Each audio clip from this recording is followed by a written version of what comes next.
लोणीकंद पेरणे जिल्हा परिषद गटातील राष्ट्रवादी काँग्रेस अजित पवार पक्षाचे अधिकृत उमेदवार प्रदीप वसंतराव कंद यांनी उमेदवारी अर्ज भरल्यानंतर झालेल्या पहिल्याच संवाद सभेला नागरिकांनी अलोट गर्दी करत प्रतिसाद दिलाय। कोणतेही पद नसताना गेली 15 वर्षापासून समाजसेवेमध्ये प्रदीप भाऊ कंद सक्रिय असून जनतेने त्यांना एकसंघपणे साथ द्यावी असे आवाहन शिरूर हवेलीचे विद्यमान आमदार माऊली आबा कटके यांनी केले। त्यांच्या या आवाहनाला तुळापूर, लोणीकंद, भावडी, पेरणे या जिल्हा परिषद गटातील जनतेने होकारात्मक प्रतिसाद दिलाय। या प्रसंगी तुळापूर लोणीकंद गणातील अधिकृत उमेदवार लोचन शिवले आणि पेरणे गणातील उमेदवार संगीता वाळके यांसह परिसरातील असंख्य नागरिक आणि कार्यकर्ते मोठ्या संख्येने उपस्थित होते। माध्यमातून दबलं गेलेलं नेतृत्व, समाजापासून थोडंसं कुठेतरी समाजाला हवा असणारं व्यक्तिमत्व, परंतु पाठबळ नसल्यामुळं कुठेतरी ते व्यक्तिमत्व तुमच्या आमच्यातून थोडंसं बाजूला राहिलं। परंतु आज सर्वांच्या तुमच्या पाठिंब्यामुळे आणि मी त्यांच्या पाठीमागे खंबीरपणे या ठिकाणी उभा आहे।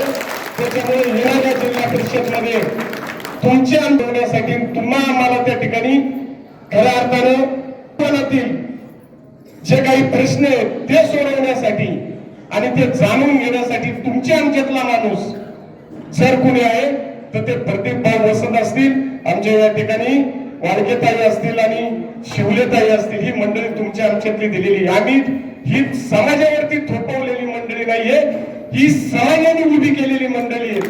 म्हणून ज्या टायमाला मी निवडणुका पाहतो, अगदी जवळून निवडणुका पाहिलेल्या आहेत, कारण की मला माहिती होतं 2002 ला 92 ला आमचे वडील सरपंच, 2002 ला नाना परत सरपंच झाले, मी पण तालमीत होतो।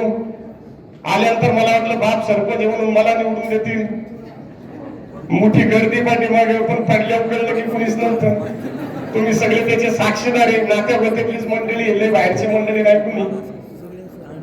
2007 ला ग्रामपंचायतला पडल्या, 2012 ला म्हटलं चला आईला उभी करू, त्याचा वचपा कुठेतरी काढू, कामाची आवड होती, कुठेतरी वाटत होते या समाजाचं नेतृत्व आपण करावं, या समाजासाठी कुठेतरी त्यांच्या सुखादुःखामध्ये उभं राहावं, त्यांच्या अडीअडचणीला त्या ठिकाणी समजून घेऊन त्या अडीअडचणी सोडवाव्या।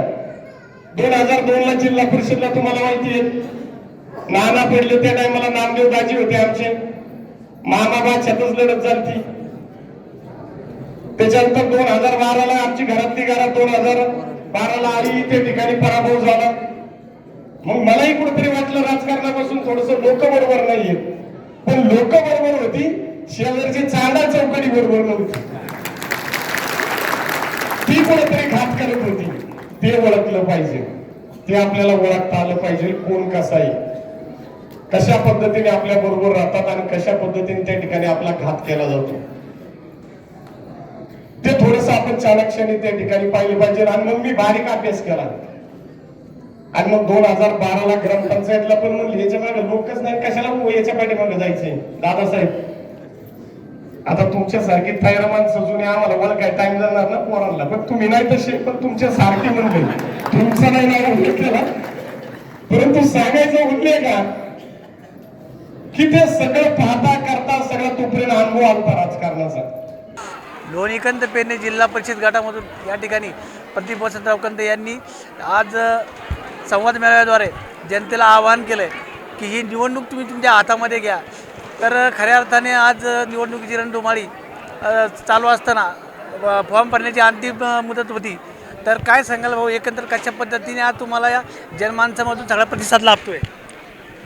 नाही, उमेदवारी दाखल केल्यानंतर काही तासापूर्वीच असं ठरलं की आजचा छाननीच्या अगोदर आणि उमेदवारी संपल्यानंतर आजचा वेळ आहे, तर सर्व सहकाऱ्यांचं म्हणणं होतं की आपण सगळ्यांना एकत्र बसावं।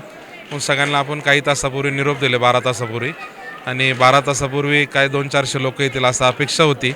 पण आज परत एकदा या मतदारसंघातल्या जनतेची भावना परत एकदा दिसून आली की हे मतदारसंघातल्या लोकांनी निवडणूक माझी हातात घेतलेली आहे आणि उद्याचा निकाल आणि उद्याचा विजय हा जनतेचा विजय असणार आहे आणि ते फक्त निमित्त मी असणार आहे असं या निमित्ताने जाणवते। नवनवीन घडामोडी पाहण्यासाठी स्टार महाराष्ट्र न्यूजला सबस्क्राईब करा आणि ताज्या बातम्यांचे अपडेट मिळवण्यासाठी बेल आयकॉनला प्रेस करा आणि परिपूर्ण बातमीबरोबर रहा, इतरांपेक्षा एक पाऊल पुढे।